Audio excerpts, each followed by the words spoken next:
मिलत टाइम्स में आपका स्वागत है। मैं हूं आपके साथ मुनव्वर आलम। इस तस्वीर को जरा गौर से देखिए। ये तस्वीर है फिरोज बख्त अहमद की, जो अपने आप को हिंदुस्तान के पहले एजुकेशन मिनिस्टर मौलाना अबुल कलाम आज़ाद का पोता बतलाते हैं। लेकिन उन्होंने जो काम किया है और इनका जो बयान आया है, इससे मौलाना अबुल कलाम आज़ाद की रूह तक कांप जाए।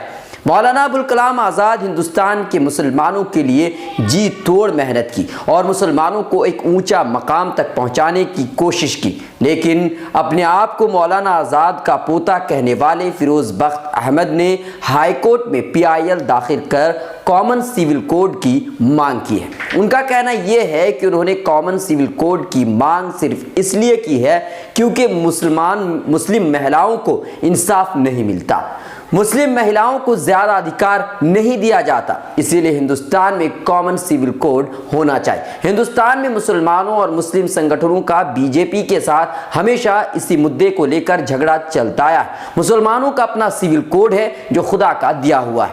शरीयत के मुताबिक शरीयत के अलावा किसी और कानून को मानना हराम है।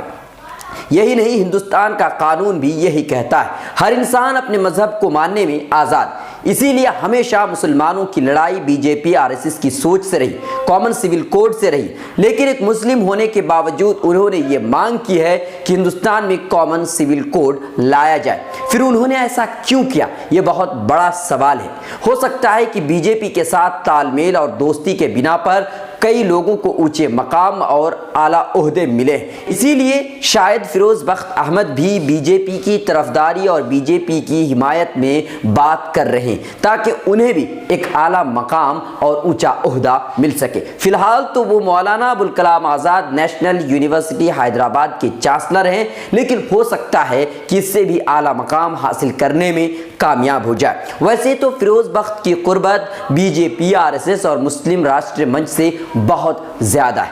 आपको याद होगा नजमा हेफ्तुल्ला, जिसने RSS और बीजेपी की तरफदारी की तो उन्हें जामिया मिलिया इस्लामिया की चांसलर और मणिपुर का गवर्नर बना दिया गया। इसके अलावा आरिफ मोहम्मद खान को कौन नहीं जानता, जिसने तलाक बिल की हिमायत में जी तोड़ मेहनत की थी और बीजेपी ने उन्हें इसका सिला केरला का गवर्नर बना कर दिया। लेकिन फिरोज बख्त अहमद का क्या मकसद है, ये तो वही जाने। आपको क्या लगता है, आप हमें कमेंट कर जरूर बताएं।